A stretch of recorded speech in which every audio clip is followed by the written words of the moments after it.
Welcome to Sam's Business Growth Show. I'm Sam Dunning, a digital marketing, sales, and business growth evangelist. Tune in and subscribe today as I'll be interviewing business leaders, experts, and entrepreneurs from around the globe. You'll be learning their story, how digital marketing has helped them along the way, and exclusive tips and insights to help you skyrocket your own business.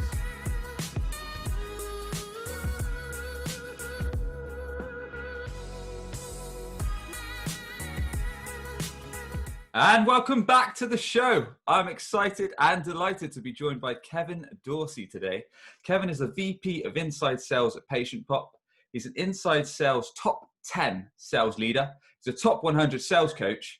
He's built teams from 0 to 150 plus reps and revenues from 0 up to $75 million plus.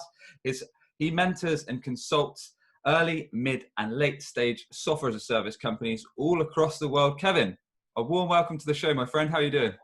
And I'm excited. I'm excited to be here. And it's always a little bit humbling to hear things read back to me, right? I go, oh, I guess I did do that. Okay, that's cool. So no, man, I'm excited to be here, excited to dive in and see where this convo takes us.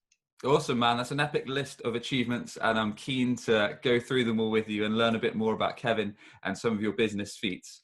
So our audience want to know three main things, really, Kevin. We want to know your top business growth tips, your top digital marketing strategies.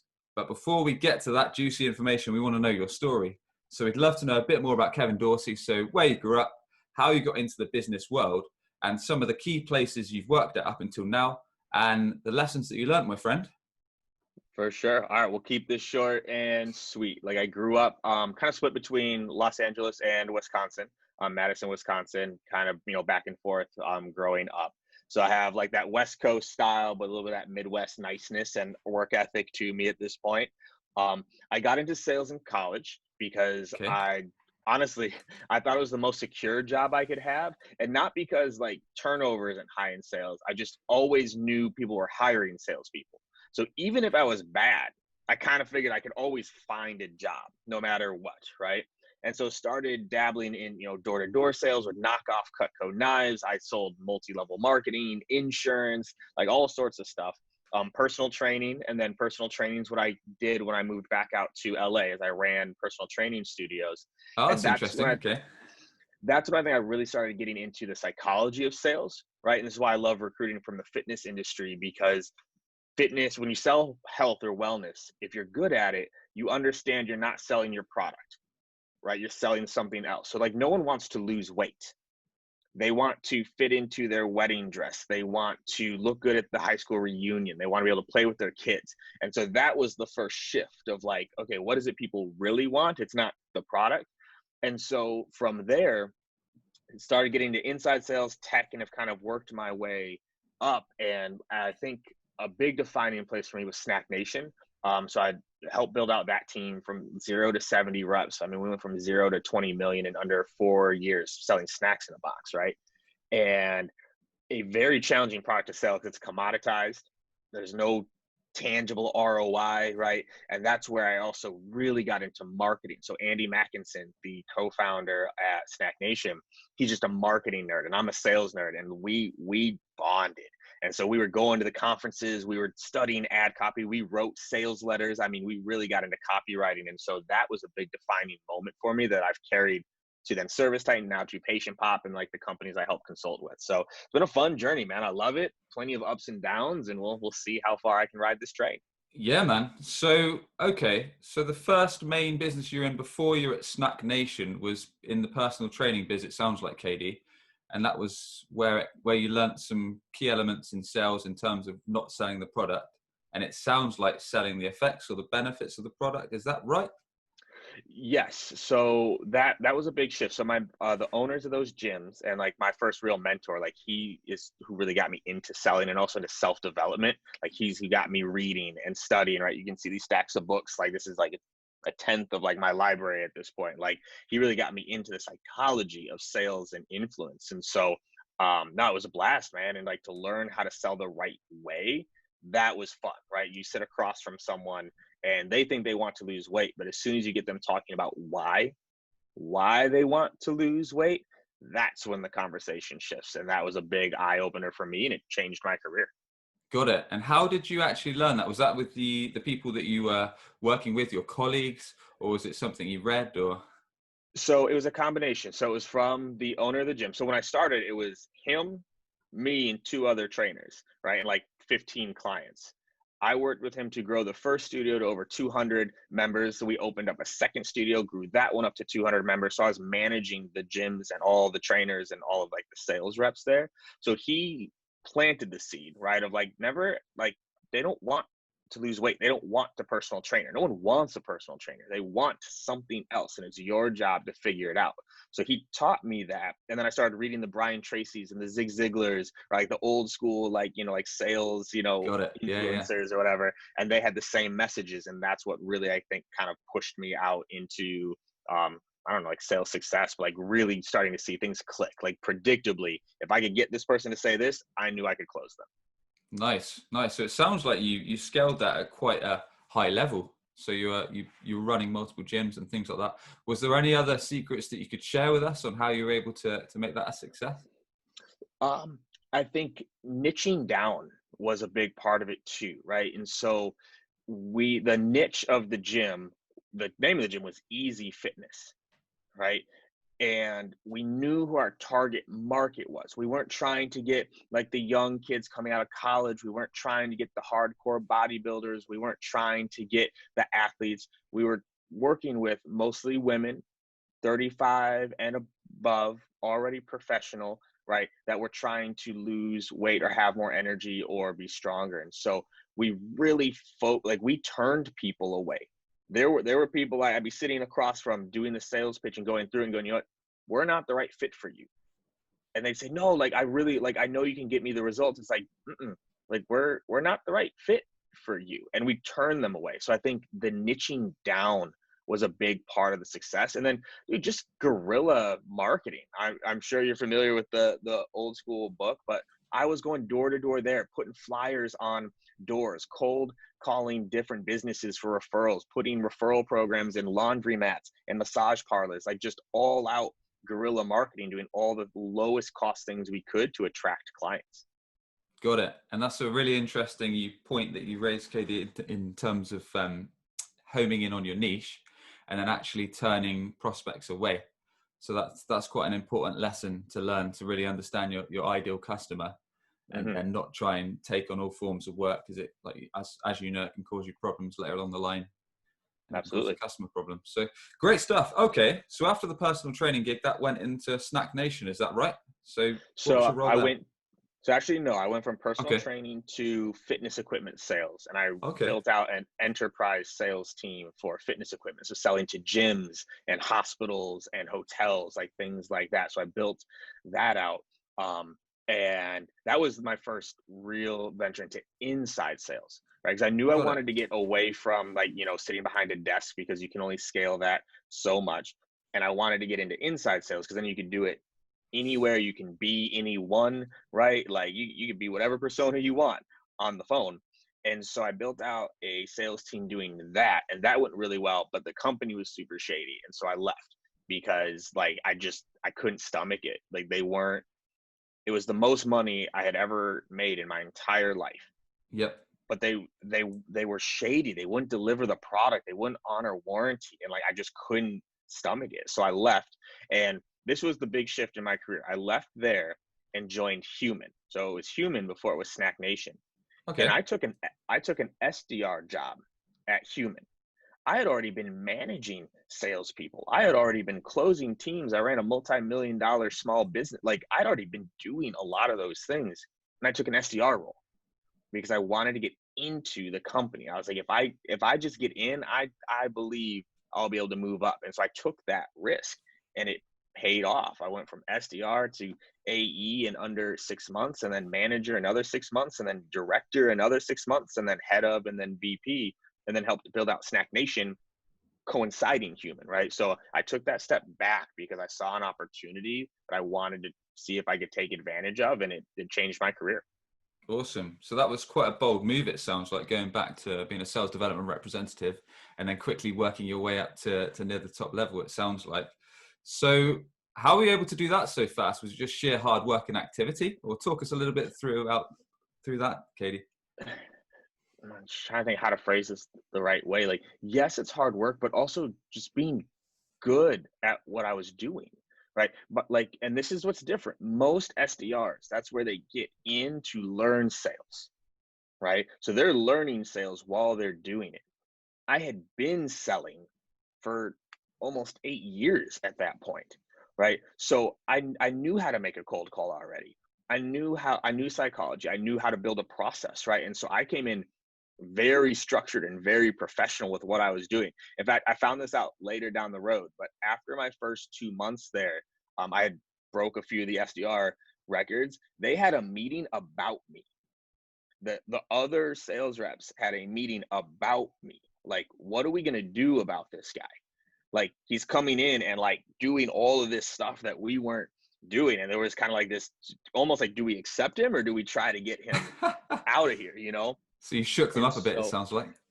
yeah, a little bit, right? They hadn't seen someone like me come in and like take it serious and treat it like a real job, right? So like they didn't have scripts. So I wrote the scripts. They didn't have like templated emails. I wrote all the emails. They didn't have cadence. So like it was just a lot of building.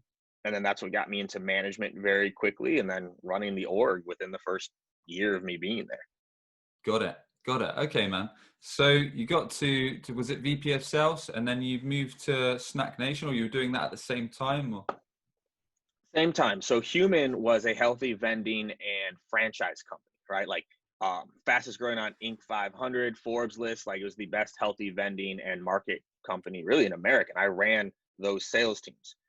But what we noticed is a lot of the inbound leads we were getting were for companies that were too small for a vending machine. Like they wanted healthy snacks, but we couldn't afford to put a high end vending machine in there and have someone stock it.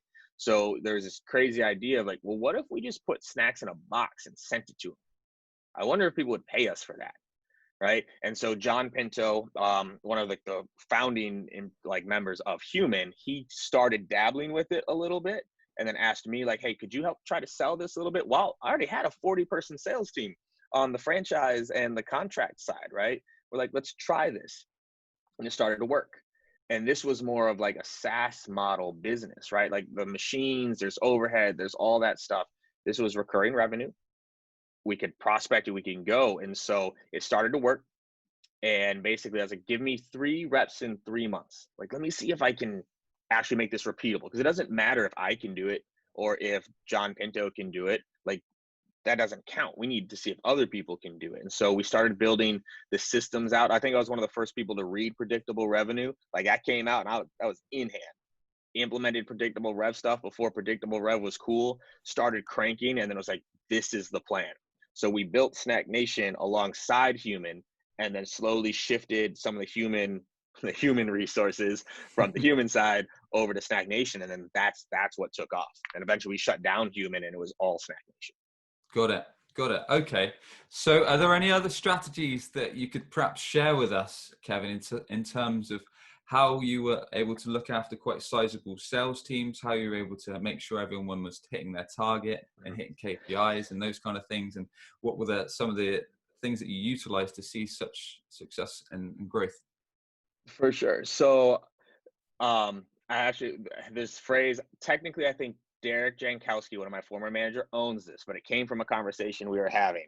And what we were talking about was like, process versus skill, right? And the way he said it was scale over skill. And I was like, that's exactly what it is. When you have a small team, you can get away with just having skilled people. But if you're trying to grow, you have to have processes in place that allow you to scale, right? Processes are easy to manage, people are not. And so if you are always trying to manage people and there's 1,000 different processes, you can't scale. That's why things will fall apart. But if you have solid processes in place, then it's managing people to the process, right? And so that's the only reason why we were able to scale and do both at the same time, is because we had a system in place. Like, this is what we do, this is what we follow on this side. And then same with Stagnation. This is what we're going to do, and then go do it. So having systems in place, a lot of early sales teams and even large sales teams, they turn into like superstar cultures, right? Where Okay. like you need a couple of superstars to carry the number, and then everyone else is kind of like, just hanging out at the bottom. That doesn't scale. Like if you have 10 people, one person can make up for the rest. When you have 100 people, 5 people can't make up for 95. Like you need to have a really strong system in place. And so that's what I think the other trick, or not even trick, just tactic, is build repeatable systems and then tweak the systems. Teach the people how to run the systems. Don't try to tweak people and get 100 people to do 100 different things. Got it. Okay. And I'm sure it's going to be too long to include in this episode, Kevin, but could you shed a bit more light on the kind of systems that you were utilizing there? Are you talking about things like outbound marketing? Are you talking about things like nurturing inbound leads? Are you talking about things like sales follow-ups and stuff like that in terms of the process and systems that you've got in place, or is it something else? All of it. Okay. All of it. Everything was documented. At like when, working with marketing, that SLA documented. I was also one of the first, it might have been technically probably not the first, I don't know like the context. I was one of the first customers of SalesLoft Cadence, right? So a lot of people don't understand that SalesLoft didn't have Cadence when they started. It was a totally different tool, and they rolled out Cadence. I was one of the first people to buy that too, because at the time, like the process was in spreadsheets. Day 1, day 2, day 4, day 11, right? It was all across spreadsheets. So to take that and put it into place, it was a system that we could follow, right? Inbound lead comes here. Let's see how it works. But we also, this is one of my favorites. So we built a direct mail system as well. Okay. And like we called it Shock and Awe. And me and Andy Mackinson, like we worked on this day in and day out, where we did direct mail. Again, before call it direct mail was cool, but we did it in a way that most people still don't do, right? So we took direct response marketing and applied it to B2B, right? So as opposed to like sending you a swag box, that has socks with my logo on it and a coffee mug with my logo on it, right? We were sending things like a Rubik's Cube and saying, figuring out how to keep your team happy shouldn't be this hard.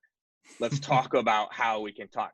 But then 2 weeks later, you'd get another mailer from us. And this one was like a big tube that had a penny in it, right? So it was a big tube, it had a penny in it. So it's loud. It's like, what the hell is this? You open it up and there was a big while you were out notice in there, right? Like while you were out, I was giving you a call, trying to help you bring healthier options into your office. You didn't respond to that.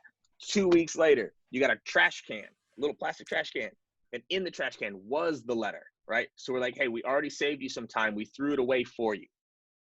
Just imagine how much time we could save you in, right? So like we applied a multi-touch direct mail process, but it was a system, right? Day 1, you called. Day 2, you emailed. Day 3, you called. No response, trigger direct mail.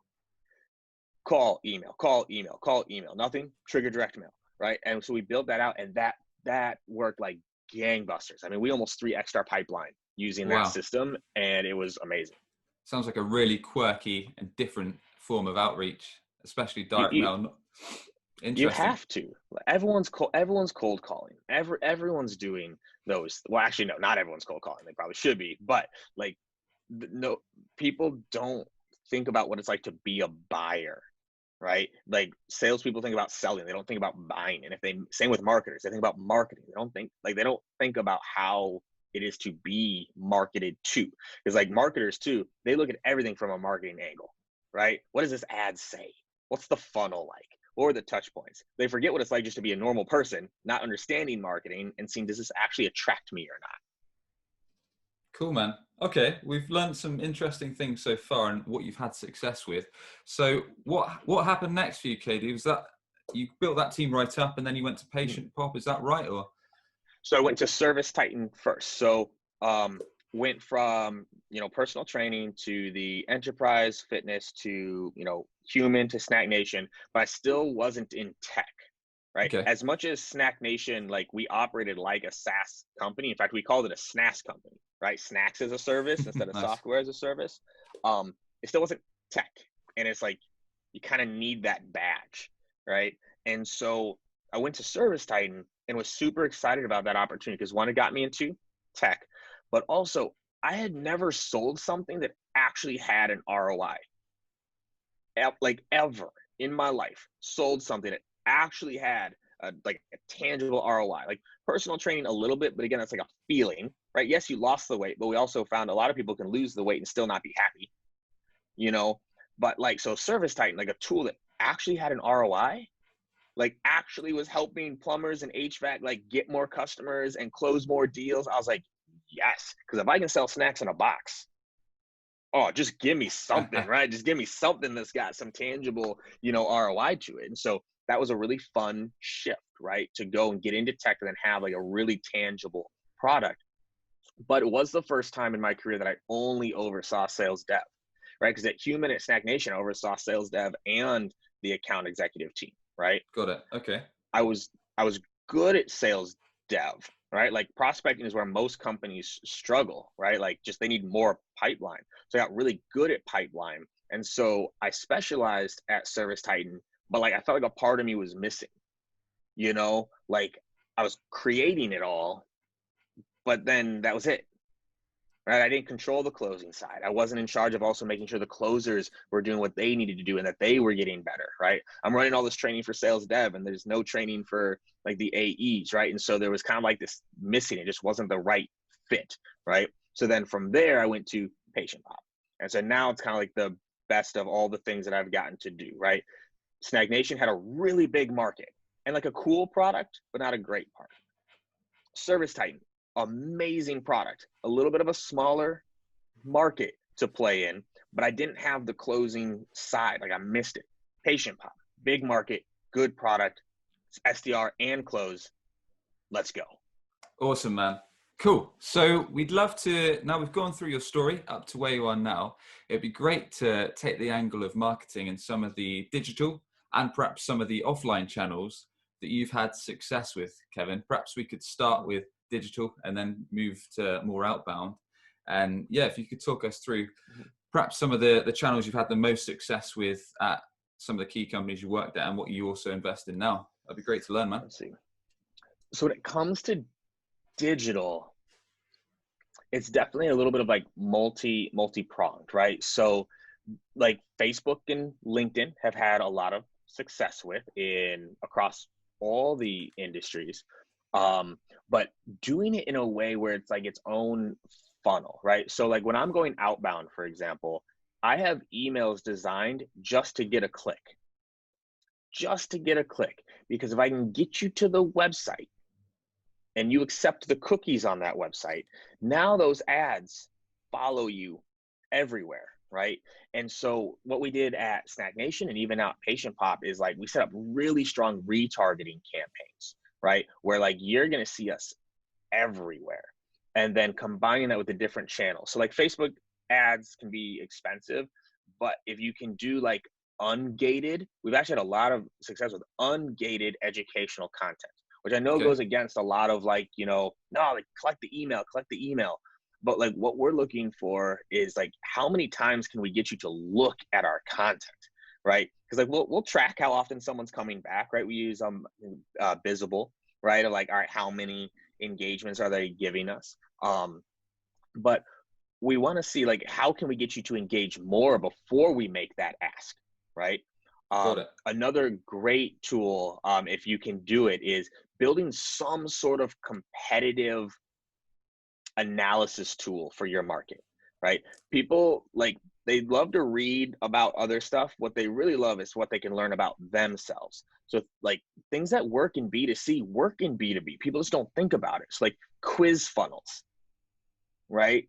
Like, do you make these mistakes as an office manager? How does your private practice stand up to your competitors, right? People love to learn about them. So if you can build a tool or an analysis that will give them insight into how they're running their business, right? Like if someone came after me and it's like, hey, our tool does this, or I saw an ad that says, how does your inside sales team stack up against the best?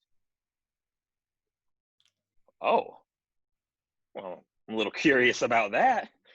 Click, right? So I would say, as for digital marketing, creating tools or analyses that people can learn about themselves is big. Like the white paper days, like it still works, but white papers have been out there, ebooks have been out there for a while, right? You can go find that content. People want to learn more about them, right? So webinars are big too. I'm a big believer in webinars, but again, bringing it back to B2C versus B2B. B2B webinars tend to be so boring, like so boring when it comes to like the, the product webinar. Jocko Vanderkooij from Winning by Design. I don't know if you're familiar with him. He wrote all the SaaS blueprint books. Everyone should go buy all those books. Okay. All right. But he told me something, and it stuck with me. He told me this years ago. He said, people want three things. They want information, they want education, and they want entertainment. If you can give them all three of those things, you win. Where a lot of companies and marketers go is they give information. Here's what, right? Here's what it does. They don't do a good job of educating. Here's how it actually does it, and here's how you could use it to succeed. But then they completely miss out on the entertainment. Like, can you make it fun and engaging and high energy, right? To keep people on that webinar. So when you do webinars, like the way the B2C does webinars, right? They're fun, they're built to sell. Whereas a lot of marketing webinars, they're built to inform. And yeah, it's a people. good point. It's a good point, Kevin. I've sat through a lot of webinars that I've seen. I mean, since the pandemic, webinars have just been on the max. They've been flooding in. All you really see on every other LinkedIn post is that we're hosting a webinar tomorrow, and some of them an absolute snooze fest. It's just three guys or three girls or a mix of guys and girls just talking about their products, boring chat, no real interaction, no entertainment. And I love what you've just said about informing, educating, and entertaining. Is that sounds like three key things to get engagement and get an ROI. So it's of course, people tuning in will know that we did a UK versus USA challenge a little while back, which I believe had a bit of everything. Really, it was fun. It had questions on sales. It was informative because we had sales experts talking about what they know best, be it outbound marketing, be it inbound marketing. So yeah, it had a good balance. Obviously, I'm biased, but it raises a good point just because there are so many webinars going on right now that really are snooze fests. And and the beauty of that webinar too, and I'm sure you got some of these messages, I got these messages where people were like, what made it great was that we weren't trying to sell anything, right? But I can guarantee people generated leads off of it because we weren't trying. You know what I'm saying? Like, I know VanillaSoft got some insight from that. I know Richard and Scott got some like leads from that, right? Like, it's because we weren't trying, like we weren't, it was just information, education, and entertainment. And then that's what makes people go, oh, well, what do you do? Right? We're so busy in marketing and sales trying to tell people what we do that we don't try to build enough curiosity where they want to know what we do. That's great. That was a point I wanted to get onto, building curiosity, as you hinted at it with that quiz tool about building up engagement and making people kind of curious as to if their company can stack up against another one, and finding out information they don't already know, basically. So leading them to click more. So yeah, that's interesting. It'd be great to know any other strategies that you've had success with in terms of building curiosity for the companies that you've worked with to build up inbound and pipeline, Kevin. So I think, even, we can go all the way back to direct mail, right? That creates curiosity, right? Because it's like, what is this? Like what we used to say is bad news doesn't show up in a box. Except for the movie with Brad Pitt, was that Seven? There, bad news showed up in a box. Oh, yeah. But besides that movie, right? Like when you get a box, like you're actually excited. You're like, what?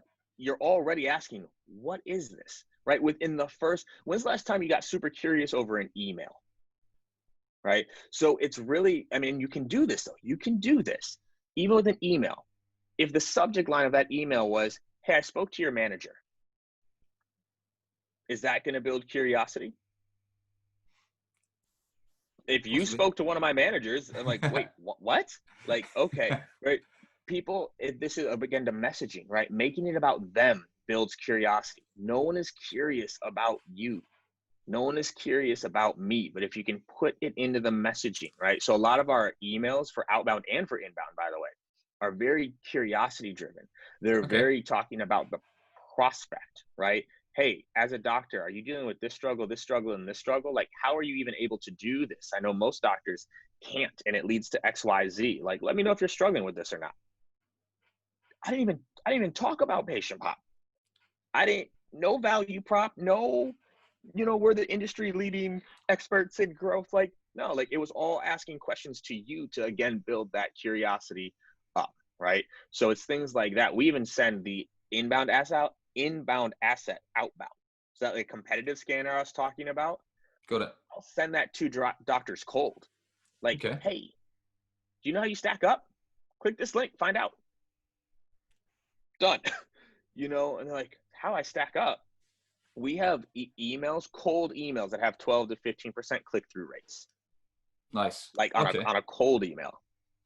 So in terms of that kind of outreach and building up curiosity, would you say it's important to keep it short and sweet and to the point? Because that sounds like what you're doing. And should you not be talking about your product at all, or the USPs or the unique features that your product has to offer? So it's funny. There's in life and in marketing, there's no such thing as long and short. There's only interesting and uninteresting, right? So we do both. We'll do a short email, but then also I'll use some longer copy, and people will look at it and go, "KD, this email's way too long."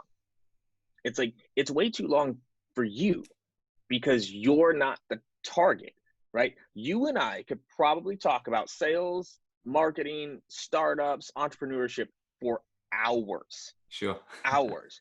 But if you and I were like, hey, so let's hop on a call to talk about Real Housewives of Beverly Hills, we're not even having that call, right? So the length doesn't matter nearly as much as the content, right? If you can tell a really good story in an email, it can be a longer email, but it has to be a story because stories build curiosity, right? Hey, Got it. I just got off the phone with one of your local competitors. It was really interesting because they were seeming to struggle with a few things. They were struggling with this and struggling with this and struggling with this. Now, I know that's not unique to them. Most doctors seem to struggle with that. And it's unfortunate. It's not fair. You weren't taught how to do this in medical school. You spent 10 years in medical school. You never learned how to run an ad or what SEO was or what meta tags are or your profiles. Like this would be a long email, but to a doctor, they'll read that because it's engaging. It's telling a story that they work with. So I don't like people get caught up on length and they ignore the quality of the content. If you just sent a really bad short email, it's just a bad short email. Same with if it's a bad long email. The content is what really matters. Great. That's a great response. Okay. All right, Kevin. So we've covered quite a bit of ground in terms of marketing. So we've talked about Facebook ads. You talked about putting out ungated content. We've talked about building curiosity. So putting together things like quizzes and how to make webinars actually entertaining, provide value up front without an ask. Are there any other channels that you've had success with? You've just mentioned email as well. So perhaps you could talk us through about success you've had maybe with outbound calling, or Mhm. perhaps I know you've got a huge engagement on LinkedIn, so perhaps we could touch on that after as well and how you've built up your community there. Mhm. For sure. So I mean, we're huge on the phone, right? Like huge on the phone. But so Jeb Blount mentioned this in his book Fanatical Prospecting. I think it was one of the best ways to phrase it. He said when it comes to prospecting, you need to have an and mentality, not an or mentality. And I've always loved that because you have people out there that say email or call or social or direct mail or inbound or outbound. It's like, no, it's and. You call and you email and you send video and you're on their social, right? So the way we talk about it internally is be everywhere, right? So if I'm emailing, do you think that also helps my calls? Sure. Absolutely. And if I'm calling, do you think that also helps my emails? Of course. And if I call and say, yo, I just sent you a video, does that help my video? Right. And if you've been getting followed by my ads for the last 2 weeks, when I say PatientPop, does that help my right? So it's everything. So we do a lot of calling, but I like to warm almost everything up with a social touch or an email touch, sometimes 2 touches before the call to start building awareness, right? They've seen the name, they've heard the company, right? Even like in a lot of my emails, because I firmly believe, and I have the data to show it, the first sentence matters more than the subject line. when sending emails, because you can read the first sentence without opening the email anymore.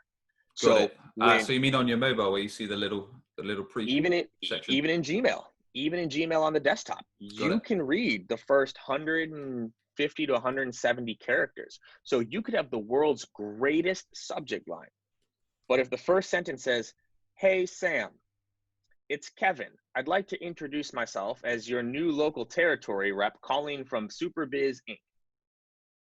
Delete, right? It Yep. doesn't even matter what the subject line was. But if you can make that first line good, I like to put the company name in the subject line for the first couple emails. So even if they delete it, what have they at least seen once?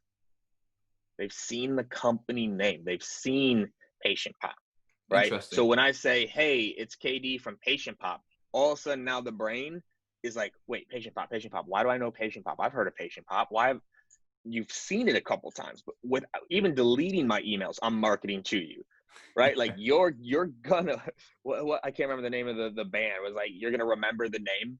Can't remember who sang it, right? But it's like, you're gonna remember the name. You've seen it. Even to delete me, I've gotten just a little bit of insight in there. And so we're huge on the phone, but we're always referencing something, right? Here's what we know about you. Here's what was said in the email. Here are the problems I believe you're already handling. And so with calling, and I've talked about this over the years, but not as much recently, I'm a big believer in calling lower than most people do when they go after accounts. A lot of Okay. people, when they're going after accounts, they're trying to come top down, right? One, it's a lot harder to get in touch with a me or a you than it is someone at mid-level or low level. But what's even harder is to get information from us, right? If someone cold calls me or cold calls you and goes, "Hey, so like, tell me your challenges right now." Like, no, like I don't know you, so I'm not going to. But if you call the people that your product actually affects, that actually use your product, you can get a lot more information out, right? So you call lower. So there's 3 levels. You call low for information. Okay. You call middle for insights. You call top for influence, Got it. right? That's what I meant earlier about if the email said, "I've spoken to 2 of your managers and 3 of your reps." If you sent that to me via cold email, one, I'm guaranteed to open it, but then the content will say, "Here's what I already know. Your reps are already spending way too much time scrubbing for leads, and your managers are having a hard time corralling them to get the activity numbers up that you're expecting. Our product might solve that. Do you want to chat?" Right? Like, okay, right? But if you're just coming after me with your templated, I'm trying not to swear, your templated, stupid, like value prop, "Hey, KD, we help sales leaders 3x their pipeline in under 90 days by our pen." You know nothing about me. So when you're calling, if you're going to call to the top, you better have spoken to someone at the bottom first, because otherwise you're coming in blind. That doesn't work. We tend to see around a 25 to 30% call conversion rate. Like if we get a DM on, we book it to a meeting over 30% of the time. Most people are hovering around 10%. Got it. And Right? you'll always call lower down to get the intel first, and then go to the decision maker. Yep. Absolutely. There's no reason not to, right? Like, and to the SDRs out there, that if you target like VPs, CEOs, like honestly, it's borderline insulting that you would call me without knowing anything about my business.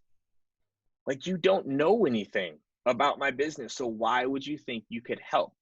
Right? Call lower. It's going to give you more confidence to call to the top. It's going to make your emails better to the top. It affects everything.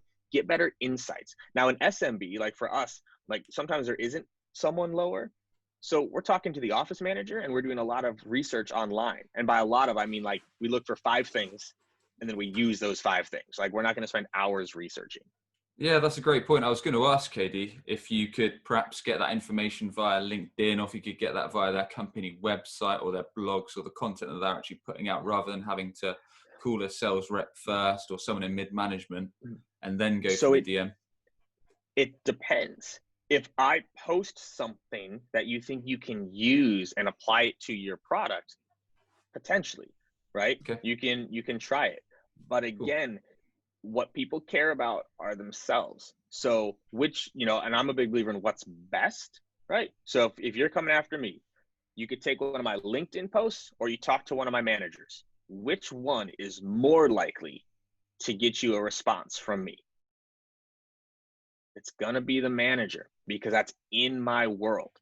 Just because I posted about something on LinkedIn, hey, KD, saw your recent post on a book that you loved. I loved that book too. Superbiz Incorporated is designed to help. Like, no, but that's what people do with this personalization at scale. It's like, oh, I read your LinkedIn post. It was great. Want a meeting? No, Not I quite. don't. Yeah, not quite there. Interesting. Well, you've just given away a nice little secret for anyone who wants to book a meeting with yourself. Call the management first and get you in. Absolutely. Awesome, dude. Absolutely. Cool. So perhaps you could, we've covered some great ground so far in terms of your story, in terms of marketing. Perhaps you could shed a little bit more light in terms of how you've had success on LinkedIn, because I know you've built up quite a following, Kevin, and I know you get great engagement on your posts and you've had good success from there. And I think you've secured quite a bit of new business, if I'm not wrong, from LinkedIn itself. So it'd be interesting to learn how you've been able to build it up to the scale that it is today. For sure. So one, it was just getting started. And I started with building a brand way earlier than most people did, like way earlier. It was almost 4 years ago that I started, right? And I just started, right? Sharing an article here or there, right? Like writing. And I got nothing then. Everyone forgets that. People don't remember KD getting one like, on his stuff, 4 or 5 years ago. So one just started, right? But I knew who my audience was going to be, right? Back to niching down. I was like, salespeople are going to be my audience, because also at the time, and still to this day, I didn't have anything to sell to salespeople, right? But this is where I think people, especially early on, go wrong with building their brand. So everyone, they see the me and Justin, who I'll talk about a little bit because Justin really nailed this. Justin Welsh, Colin Cadmus, Scott Leese, all of the people with big brands are talking to salespeople. So now all these salespeople coming up thinking to build a brand that they have to talk to salespeople. Someone who did this masterfully was Dale Dupree. So the Sales Rebellion, right? He built his brand in his industry first. It's made him hundreds of thousands, millions of dollars, because he built his brand in his industry by getting well known there first. And now he's sharing sales insights. So one, it's get started. Two, it's know your audience, like know who you're actually trying to be. And it doesn't all have to be salespeople. Like SDR, like you don't need to build a brand around salespeople. What if you built a brand around your industry, right? Being like thought of like, wow, this person really knows this industry, right? That's how you're going to book more meetings. That's how you're going to really benefit from your brand, right? So I'll jump right in there, Kevin, if I may. And I think you Yeah. may be able to share some help on this. So let's say I'm in an obscure industry. I'm going to say gardening, for example, because I did a post on it this morning on LinkedIn. So let's say let's say I run a small agricultural gardening business. So I mow people's lawns, I do their hedges, I make their gardens look super nice and pretty. So how could I perhaps go about that if I was from that kind of background? So I'm not appealing to salespeople necessarily. My audience is a lot different. All right. So I just Googled gardening tips. All right. I just Googled gardening tips and 2.5 billion results show up. Right. So now if I look at gardening groups, there's a meetup group talking about all the largest gardening groups, the 10 biggest online gardening communities. Right? So what people get twisted is brand versus channel, right? If you're trying to build a brand in gardening, don't do it on LinkedIn, right? LinkedIn is not building a brand, right? So if I were building a brand in gardening, I would be going and joining Garden Web, Hermes, Tomatoville, Cacti and Succulents, Flickr, Carnivorous Plants, and Garden Stew. And every day I'd be spending 1 to 2 hours commenting and responding, giving tips and tricks, right? Someone posts something and I know the answer, I comment. If I don't know the answer, I go and find the answer and I comment, right? I'm starting to build a brand where the people already are, right? And if I do that enough, and then people are going to start reaching out like, hey, like, how did you learn this? hey, what do you do? Back to curiosity. If all of a sudden I'm in all these groups and I'm just dropping knowledge, eventually someone's gonna be like, what do you do? Oh, well, I run a gardening business. This is what we do. Like we have an ebook that like helps with this. Like, do you want to check it out? Love it. Love it. And Love it. Excellent. and it would cost no money, zero money, right? That's how you know your audience, but you go to where they are. People are trying to build their brand on LinkedIn when their audience isn't on LinkedIn. It doesn't work that way. Great point, man. And tried to catch you out there, but didn't work. So no, that's amazing. Exactly. So if your ideal audience, like we said, in your gardener, the chances are you're dealing direct with consumers, and the likeliness of them being on LinkedIn is very, very low. Right. So that's great advice. Go to where your audience is. Awesome. Okay. Well, I think we've hammered out some great stuff so far, Katie. And what I would like to know is if there's any habits that you follow. So if you've got any daily habits that you found have been really influential and helped your success. For sure. So actually, I posted about this a while back. It's called Germs, which was a great name until this whole COVID nonsense. So now I got to try to come up with a new acronym, but it was called Germs, and it stands for gratitude, exercise, reading, meditation, and sleep. Right? Those are like the core fundamental habits that I try to practice, because if I can do those things, everything else gets better. Right? If I'm writing down what I'm grateful for every single day, if I'm reading every single day, if I exercise every single day, if I meditate and I get good sleep, sometimes the S also stands for sauna. Like, I'm a big believer in sauna, like getting like just like the sweat out. Oh, I love the sauna, man, after a gym session. Shame I can't get Oh enough. man. So good. Well, one of the best investments I've ever made is I got a sauna for my apartment.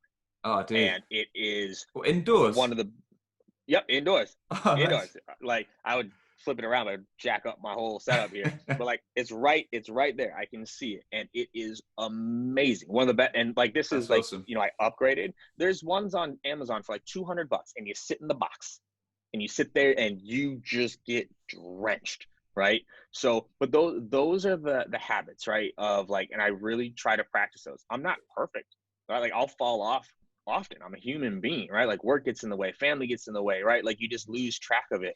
But then I notice it immediately. Like, when I stop, it only takes like 3 to 4 days before I'm in more of a negative mindset, where I'm a little bit snappier, where I'm not as patient, right? Like, I can feel it almost immediately. And it's like, oh shoot, did I get away from my habits? I did, right? Like, it's posted right up on my board here, Germs, every day, right? Like, and those are the habits I wish I could get more people to do, because if they did, like, their careers would benefit. It's not just about like the self, your career benefits too. But more than anything, you're just better. You feel better, right? So Germs, gratitude, exercise, reading, meditation, and sleep. Focus on those habits. It affects everything. You heard it, people. Follow the gems. Follow those gems. Follow those germs, not the other germs. Stay away from the other gems, but follow the KD gems. Cool, man. Yeah. All right, KD, what's one thing that people should be doing with digital marketing that's going to benefit their business from today? Man, get in the brains of your prospects. Understand your prospects.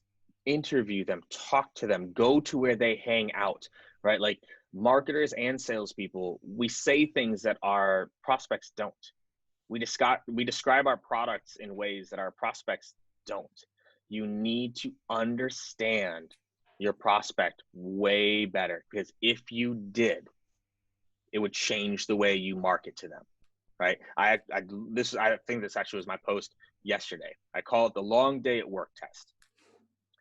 If you can't picture your prospect getting done with a long day of work, sitting down at the table, pouring a drink, taking a deep breath and going, God, I wish I had blank. If they're not sitting down and taking a deep breath and going, God, I wish I had an all-in-one practice growth platform, you're marketing the wrong way, right? Marketers love to use language that our prospects don't, right? And so here's what I'll leave y'all with. I recommend every marketer and every salesperson does this. Go and call 30 of your customers, right? And if you don't have customers, go on these forums and start getting in touch with people. But you ask them these questions, right? What problem were you hoping to solve with our product? Why did you buy it?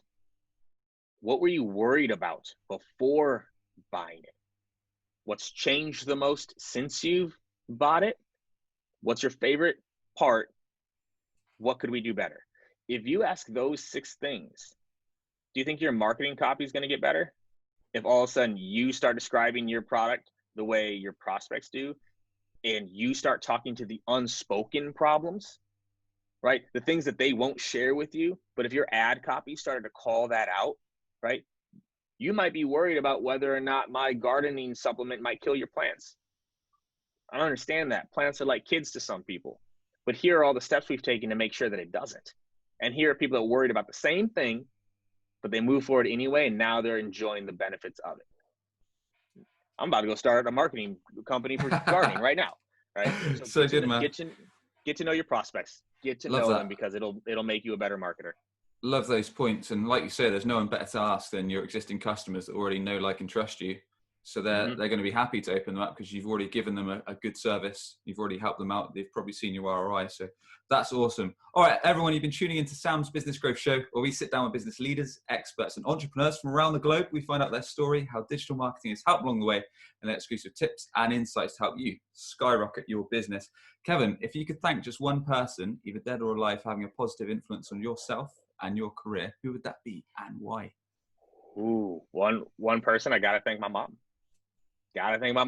You know, like, growing up wasn't easy, you know, broken home, moving around a lot, you know, two sons, me and my brother, mixed race. Like, I have to shout out my mom. I would not be where I am today without her.